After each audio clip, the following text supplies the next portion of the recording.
I never thought that announcing my pregnancy would turn into such a nightmare. It was supposed to be one of the happiest moments of our lives, but my mother-in-law, Margaret Wilson, managed to turn it into the beginning of a devastating ordeal that would change our family forever. Living in suburban Boston, Daniel and I had carved out a peaceful life together. We'd been married for 3 years, both working at different tech startups in the Cambridge area, and finally felt ready to start our family.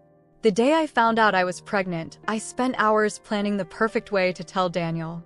I made his favorite dinner, a recipe for beef Wellington that I'd been perfecting for months, and bought a tiny pair of Red Sox baby sneakers to break the news. Daniel's reaction was everything I'd hoped for. His green eyes lit up with joy, and he picked me up and spun me around our kitchen, nearly knocking over the remains of our celebration dinner. We spent that entire evening sitting on our porch swing, talking about names and planning the nursery. Everything felt perfect. That is, until we told Margaret. We decided to share the news at our regular Sunday dinner at her Victorian house in Beacon Hill. The house always felt imposing to me, with its dark wood paneling and antique furniture that seemed to silently judge anyone who dared to sit on it. Margaret had lived there alone since Daniel's father passed away 5 years ago, and she turned it into a shrine to her idea of proper Boston society. I still remember exactly what I was wearing that day, a navy blue dress that I thought looked appropriate for dinner with my mother-in-law. Daniel squeezed my hand as we shared our news over Margaret's perfectly roasted chicken and asparagus. The silence that followed felt endless. Margaret set down her fork with precise movements, dabbed at her mouth with her crisp linen napkin, and fixed me with a stare that made my blood run cold. "How interesting," she said, in that cultured Boston Brahmin accent that always made me feel like the country bumpkin she clearly thought I was. "And you're certain about this?" That was the beginning. Over the next few weeks, her tactics became less subtle. She'd make comments about how some women trap men with pregnancies, or pointedly discuss articles about paternity fraud at our weekly dinners. Every time I saw her, she'd examine my features with barely concealed suspicion, as if trying to preemptively determine whether the baby would look like Daniel. The situation reached its breaking point at my baby shower. I'd wanted to hold it at our house, but Margaret insisted on hosting it at her place, claiming it was more appropriate. She'd invited all her friends from the Boston Symphony Orchestra board, making sure I felt out of place among their pearls and perfect posture. My own friends from work and my yoga class looked as uncomfortable as I felt. We were opening gifts when it happened. I just unwrapped a beautiful hand-knitted blanket from my best friend Sarah when Margaret stood up, swaying slightly from too many glasses of expensive Chardonnay. The room fell silent as she cleared her throat. "I simply cannot stand by any longer," she announced to the room of 30-odd women. "There's absolutely no way this child could be my son's. The timing is suspicious, and frankly, I've seen how friendly you are with that young man from your office." The young man she was referring to was Tommy, my gay coworker and one of my closest friends. He'd been helping me plan the nursery, and we often had lunch together. Daniel knew all about our friendship and had never shown a hint of jealousy. But Margaret had seen us having coffee once and apparently decided to weave her own narrative. I felt the blood drain from my face as the room erupted in shocked whispers. Sarah jumped to her feet, ready to defend me, but Daniel beat her to it. He'd been in the kitchen helping with refreshments and had heard everything. He rushed to my side, his face red with anger. "Mother, that's enough." His voice carried all the authority of his position as a respected surgeon at Massachusetts General Hospital. "You will not speak to my wife this way. You will not accuse her of infidelity in front of our friends and family. This ends now." But Margaret wasn't finished. She turned to Daniel, her voice dripping with false concern. "Darling, I'm only trying to protect you. A mother knows these things. I demand a DNA test. If she has nothing to hide, she should be happy to prove it." The room had gone deathly quiet. I could feel everyone's eyes on me, waiting for my response. My hands were shaking as I stood up, one hand resting protectively over my growing belly.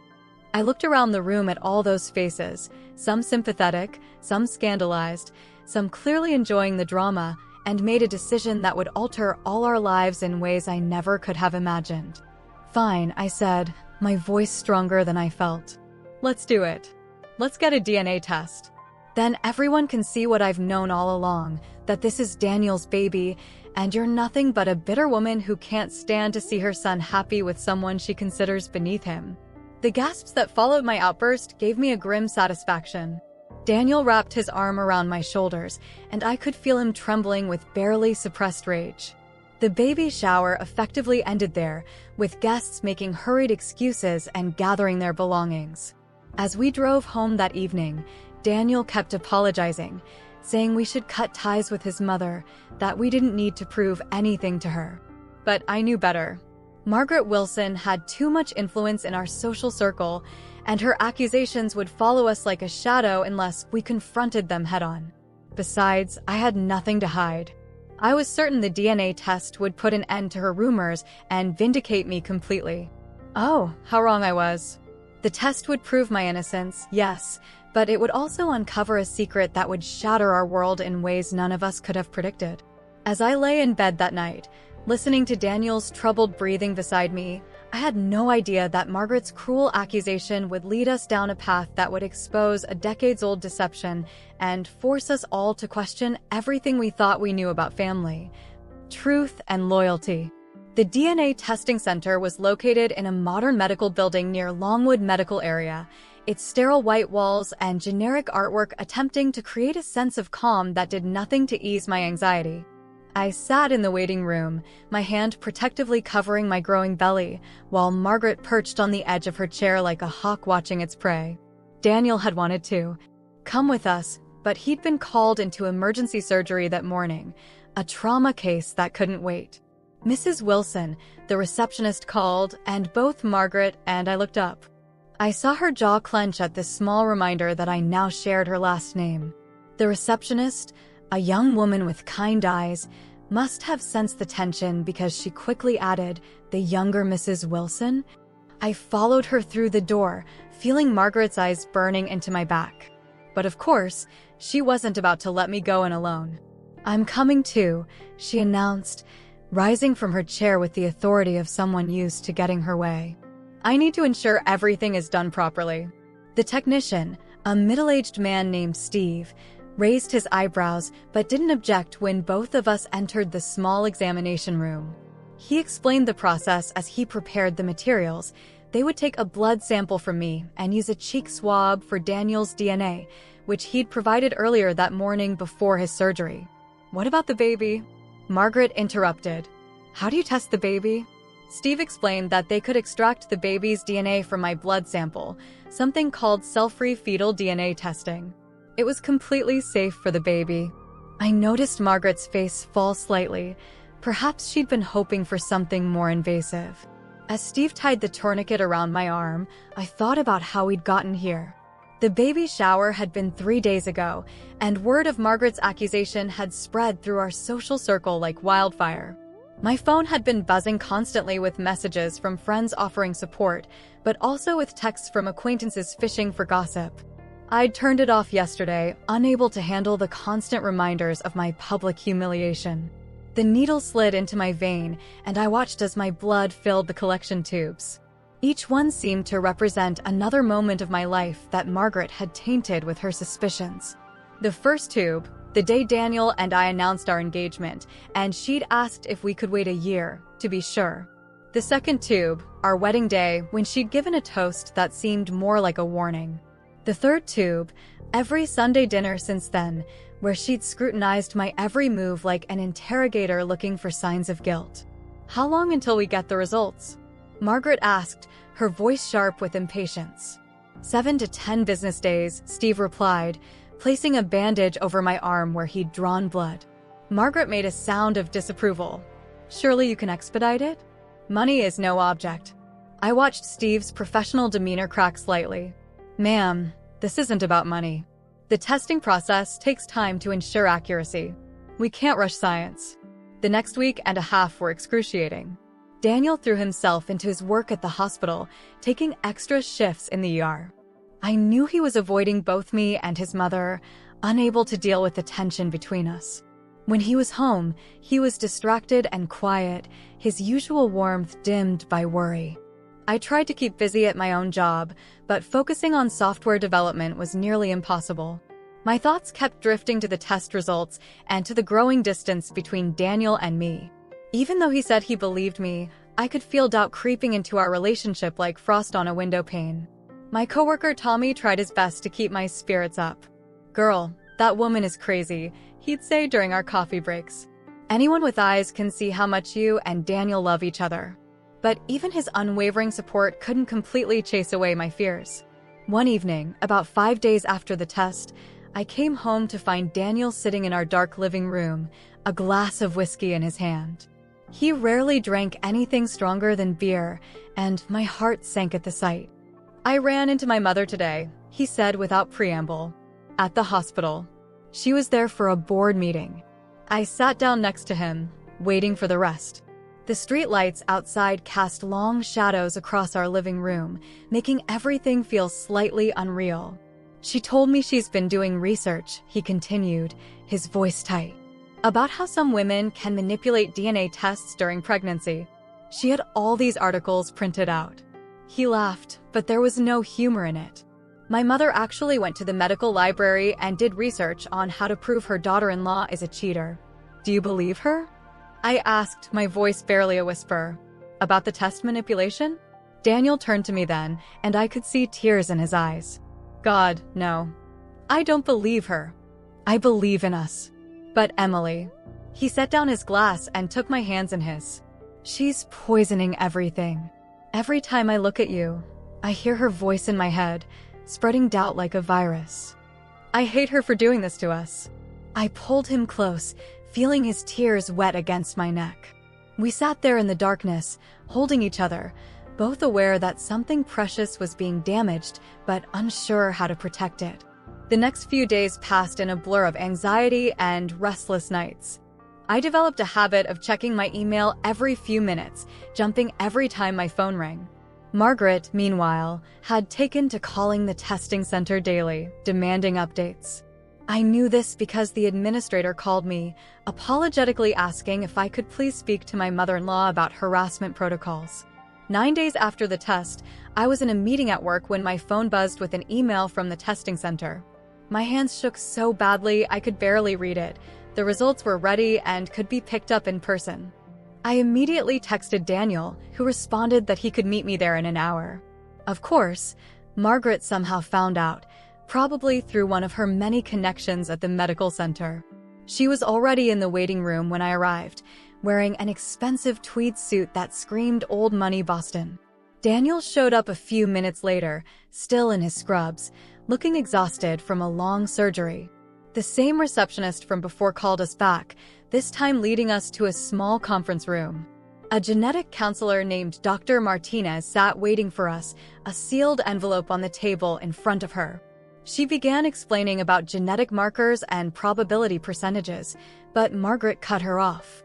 "Just open it," she demanded. "We don't need a science lesson." Dr. Martinez gave her a cool look, then turned to me. "Mrs. Wilson, as the patient, would you like to open the results yourself?" I reached for the envelope, trying to steady my trembling hands.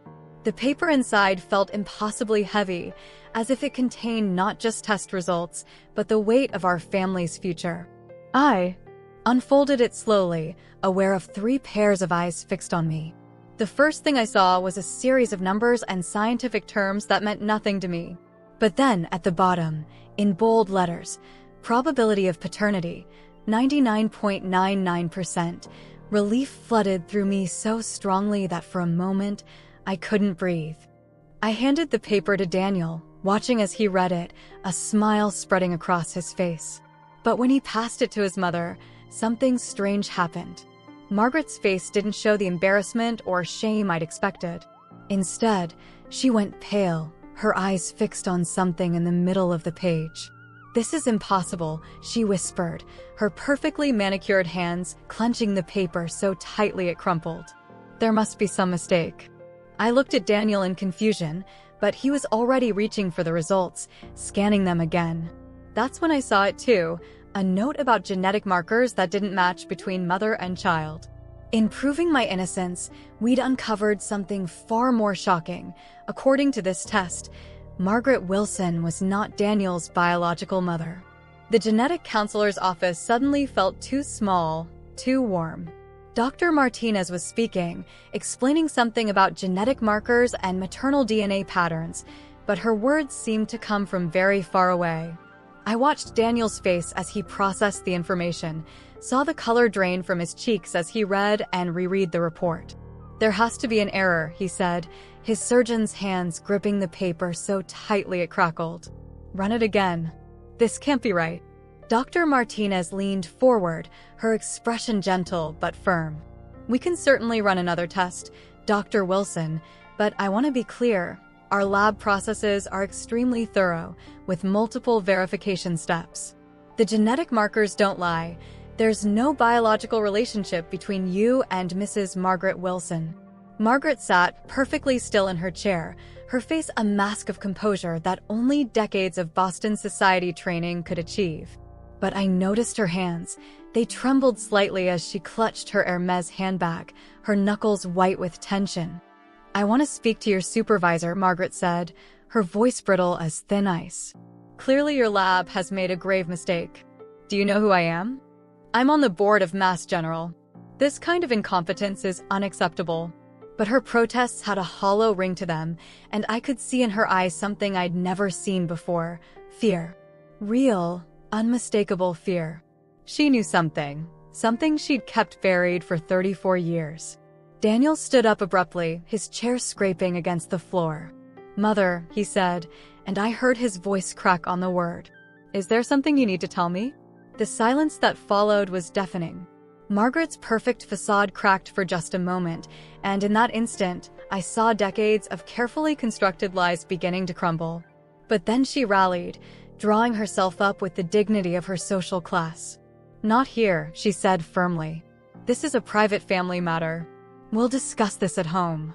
The drive to Margaret's house was tense and silent. I sat in the back seat of Daniel's Tesla while he followed his mother's Mercedes through the familiar streets of Boston. Neither of us spoke. What could we possibly say? The test that was supposed to prove my faithfulness had instead uncovered a secret that threatened to tear apart everything Daniel thought he knew about his life. When we arrived at the Victorian mansion on Beacon Hill, Margaret's housekeeper, Mrs. Chin, took one look at our faces and quietly disappeared into the kitchen. We gathered in the formal living room, where I'd spent so many uncomfortable Sunday dinners trying to live up to Margaret's impossible standards.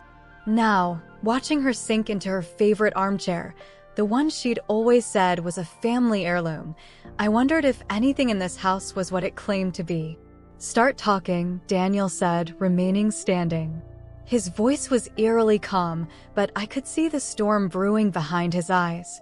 "And I want the truth. All of it." Margaret's hands fluttered to her pearl necklace, a nervous gesture I'd never seen from her before. "Daniel, darling, you have to understand. Times were different then. Your father and I stop." Daniel cut her off. "No more manipulation. No more half-truths. What happened? Why does this test say you're not my mother?" I watched as Margaret seemed to age years in moments, the weight of her secret finally becoming too heavy to bear. She looked around the room as if searching for an escape route, but found none. Finally, she spoke. "Because I'm not," she whispered, and the words seemed to echo in the ornate room. "Biologically, I'm not your mother." Daniel staggered slightly, and I rushed to his side, guiding him to sit on the antique sofa. His hand found mine and squeezed it so hard it hurt, but I didn't pull away. He needed an anchor in the storm, and I would be that for him. "It happened at the hospital," Margaret continued, her voice growing stronger as she settled into her story. "You were born at Mass General, or at least, that's what we thought for years. But there was another baby, born the same night. Somehow, there was a mix-up." "A mix-up?" Daniel's voice was incredulous. "You're telling me I was switched at birth? And you knew? All this time, you knew?" Margaret's face crumpled. "Not at first. We had no idea for the first few months. But then, your father noticed things. Little things.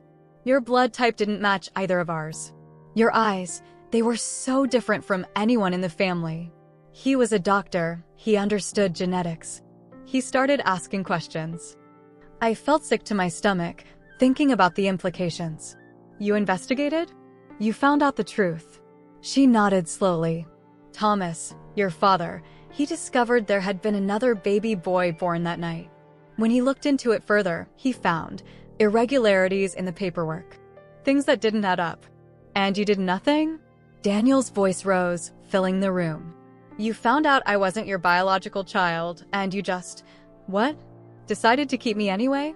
Without ever telling me? Without trying to find my real parents? Margaret's face hardened. We were your real parents. We loved you, raised you, gave you everything. Do you think it was easy? Knowing there was another woman out there who had our biological child? But we made a choice. We chose you, Daniel. We chose to keep you and love you as our own. You chose to lie to me, Daniel corrected her, his voice shaking. Every day of my life, you chose to lie. And now, after accusing my wife of infidelity, after demanding this DNA test to prove her a liar, your own lies come out. Do you understand the irony here, Mother? Or should I even call you that? The word hung in the air like a physical thing, sharp and dangerous. Margaret flinched as if she'd been struck. Please, she whispered, please don't say that. I am your mother in every way that matters. Every way except truth, Daniel replied. He stood up again, pulling me with him. I need to get out of here. I need to think. Daniel, wait. Margaret called after us as we headed for the door. There's more you need to know. But Daniel didn't stop. He practically ran down the front steps, dragging me with him. We got into his car, and he sat there for a moment, hands gripping the steering wheel, his breathing ragged. Take me home, he said finally, his voice hollow. Please. I can't drive right now. I slid into the driver's seat, adjusting it to accommodate my pregnant belly. As we drove away from the house that had seemed so imposing just hours ago, I glanced in the rearview mirror. Margaret stood in the doorway, watching us leave, looking smaller and older than I'd ever seen her. The drive home was silent except for Daniel's uneven breathing. I wanted to comfort him, to say something that would make this better, but what could I possibly say? His entire identity had just been shattered. Everything he thought he knew about himself, his family, his history, it was all built on a foundation of lies. When we got home, Daniel went straight to our liquor cabinet and poured himself a large scotch. I watched him from the doorway, my heart aching for him. There's someone else out there, he said finally, his voice rough. Someone who grew up thinking they were Margaret and Thomas Wilson's son. Someone who has my biological parents. My real family. I moved to his side, wrapping my arms around him. We'll find them, I promised. If you want to know the truth, we'll find it. All of it. He turned to me then, his eyes filled with tears. What if I don't like what we find? What if my real parents are? What if they're worse than this lie I've been living? I held him tighter, feeling our baby kick between us. Then you'll still have us, I whispered. No matter what we discover, you'll always have us. The search for Daniel's biological parents began in our home office the very next morning. I'd called in sick to work, and Daniel had arranged for another surgeon to cover his shifts for the next few days. We sat at our shared desk, staring at the computer screen, neither of us quite sure where to start.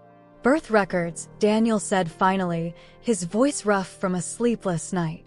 We need my original birth certificate from Mass General. He'd barely spoken since we'd left Margaret's house, spending most of the night pacing our bedroom while I pretended to sleep, worried sick about both him and our baby. I pulled up the hospital's website, but quickly discovered it wouldn't be that simple. We need to go in person, I explained, scanning through the requirements. They won't release historical records without proper identification and paperwork. The drive to Massachusetts General Hospital felt different this time. Usually, when we came here, it was because Daniel was heading to work. He'd stride through the corridors with confident familiarity, greeting colleagues and staff members he'd known for years. Today, he kept his head down, sunglasses on, clearly hoping to avoid anyone he knew. The records department was located in the hospital's basement, in a maze of fluorescent-lit corridors that seemed designed to confuse visitors. We finally found it, a small office with filing cabinets lining every wall and a lone clerk behind a desk that had seen better days. The clerk, whose nameplate read, Betty, looked up from her computer with the weary expression of someone who'd seen it all. "How can I help you?" Daniel cleared his throat. "I need my birth records from 1990, August 15th. Betty's fingers flew over her keyboard. "Wilson, right? Dr. Wilson? I thought I recognized you." She frowned at her screen. "That's odd." "What's odd?" Daniel leaned forward, and I gripped his hand. "Well, according to this, your original birth certificate was sealed by court order in 1991. Betty adjusted her glasses. "I can only see the amended version, which lists Margaret and Thomas Wilson as your parents." Daniel's grip on my hand tightened. "Sealed? By whom?" "I can't access that information," Betty said, but something in her expression shifted as she looked at Daniel's face. She glanced around the empty office and lowered her voice. "But I'll tell you this, sealing birth records was pretty rare back then. Usually only happened in adoptions or, well, in cases where there were questions about identity." My mind raced. "What about other births from that night? August 15th, 1990? Can you tell us how many boys were born?" Betty typed again, her brow furrowed in concentration. 3 boys were born that night. One at 11:23 p.m., one at 11:47 p.m., and one at 12:01 a.m. on the 16th. She looked up at us. "Dr. Wilson, your amended birth certificate lists your time of birth as 11:47 p.m. Daniel ran his hands through his hair, a gesture of frustration I knew well. "What about the other families?" "The other 2 boys?" "I can't give you that information," Betty said firmly, but then she hesitated. "However, there was an internal investigation in early 1991. Nothing official, but I see notes in the system about a review of delivery room procedures from that night." She wrote something on a sticky note and slid it across the desk. "You didn't get this from me, but this is the name of the nurse who was in charge of the nursery that night. Linda Martinez. Last I heard, she still lives in Revere." We thanked Betty profusely and left the hospital, clutching the sticky note like a lifeline. "Should we try to find her?" I asked as we walked to the car.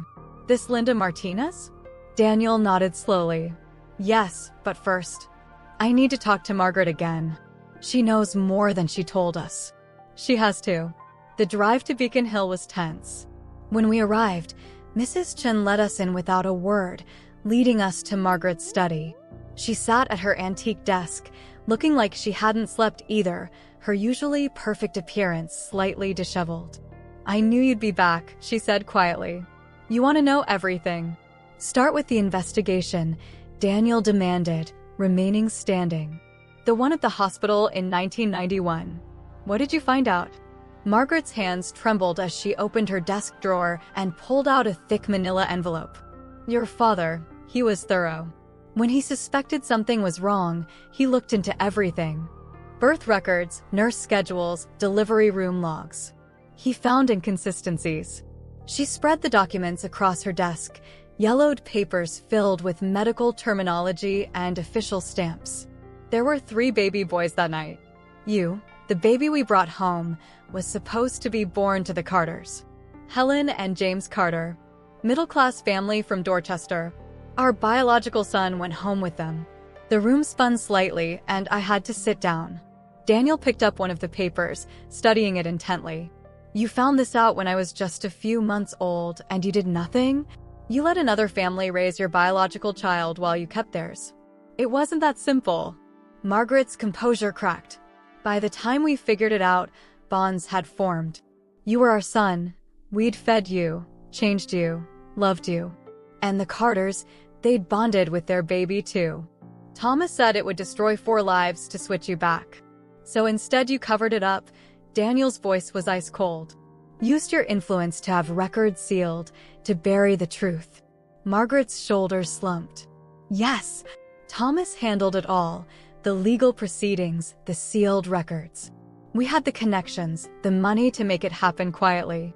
The Carters never knew. We convinced ourselves it was better that way." "Better for whom?" Daniel exploded. "Better for you, you mean? Did you ever think about what this would do to me when I found out? Did you ever think about my real parents, wondering why their son looked nothing like them?" "We're your real parents." Margaret stood up, her voice rising to match his. We raised you, educated you, supported your dreams of becoming a surgeon. Everything you are today, is built on a lie." Daniel slammed his hands down on the desk, making us both jump. Every achievement, every memory, every Sunday dinner in this house, it was all based on deception. And the worst part? You've spent years judging Emily, questioning her character, her background, her faithfulness, while sitting on this massive secret. The irony of it hit me then, how Margaret had always looked down on my middle-class background, when in fact her real son had been raised in a similar environment. I wondered if the other baby, the one who should have been a Wilson, had grown up happy with the Carters. Did he become a doctor too? Did he have Margaret's distinctive nose or Thomas's auburn hair? "The Carters," I said suddenly. "Are they still in Dorchester? Have you kept track of them?" Margaret shook her head. "We made ourselves stop looking years ago. It was too painful. The last we knew, they'd moved to somewhere in Connecticut. Helen Carter had family there." Daniel gathered up all the documents from the desk, stuffing them into the manila envelope. "We're taking these. And we're going to find them, my biological parents and your biological son. They deserve to know the truth." "Daniel, please," Margaret reached for him, but he stepped back. "Think about what this will do to everyone involved. Some truths are better left - don't you dare," he cut her off. "Don't you dare tell me what truths are better left buried. You lost that right the moment you decided to build my entire life on a lie." We left Margaret's house with the envelope of documents and a heaviness in our hearts. In the car, Daniel finally broke down, sobbing like I'd never seen him cry before. I held him as best I could across the center console, our unborn baby kicking between us as if sensing its father's distress. "What do we do now?" he asked finally, wiping his eyes. I took the sticky note with Linda Martinez's name out of my pocket. "We start with the nurse. Then we follow whatever trail she leads us to. And we don't stop until we find your biological parents." "And the other baby?" "Margaret's real son." I squeezed his hand. "We'll find him too. Everyone deserves to know the truth, no matter how difficult it might be." As we drove home, I couldn't help but think about how one small mistake in a hospital nursery 34 years ago had set in motion a chain of events that was now unraveling multiple lives. And somewhere out there, another family was going about their day, completely unaware that their world was about to be turned upside down too. Finding Linda Martinez turned out to be easier than we expected. She still lived in the same modest house in Revere where she'd spent the last 30 years. When we knocked on her door that evening, she answered wearing scrubs, still working as a nurse, though now at a different hospital. Her eyes widened when she saw Daniel. "Oh my God," she whispered, one hand covering her mouth. "I know who you are. I've been waiting for this day." She invited us in, leading us to a small but cozy living room filled with family photos. As she made us tea, her hands shook slightly. "I remember that night like it was yesterday," she said, settling into an armchair. "August 15th, 1990. We had 3 baby boys, all within an hour of each other. It was unusually busy, and we were short-staffed." Daniel leaned forward, his elbows on his knees. "What happened? How did the babies get switched?" Linda's face clouded with old guilt. "It was my fault. I had just come back from break when all 3 mothers needed their babies for feeding. I was rushing, tired. The babies were all about the same size, all had dark hair. Their bassinets were right next to each other." She paused, taking a shaky breath. "I mixed up the name cards when I was returning them afterward. By the time I realized something might be wrong, it was too late. 2 of the families had already gone home." "But you knew," I said softly. "You knew something was wrong." She nodded, tears in her eyes. "I tried to report it to my supervisor, but there was no proof. Just my suspicion. Then a few months later, Dr. Wilson, your father, she glanced at Daniel uncertainly. Dr. Thomas Wilson started asking questions. He came to me privately. I told him everything I suspected, showed him the notes I'd kept from that night. And then they covered it up," Daniel said bitterly. "They had influence at the hospital," Linda confirmed. "The records were sealed, the investigation quietly closed. But I never forgot. I kept track of all 3 families as best I could. The Wilsons, the Carters, and the Mitchells. Daniel's head snapped up. The Mitchells? Linda rose and went to a bookshelf, pulling out an old photo album. Robert and Susan Mitchell. Their son was the third baby that night. She handed Daniel a yellowed newspaper clipping. It showed a high school graduation photo of a young man who could have been Daniel's twin. This is James Mitchell, the Wilsons' biological son. I watched Daniel's face as he stared at the photo. The resemblance was uncanny. The same green eyes, the same distinctive jawline that I'd always thought came from Thomas Wilson. "Where are they now?" he asked hoarsely. "The Mitchells moved to Hartford years ago, but James, he's back in Boston now. He's a teacher at Boston Latin School." Linda hesitated. "And the Carters?" "Helen Carter still lives in New Haven.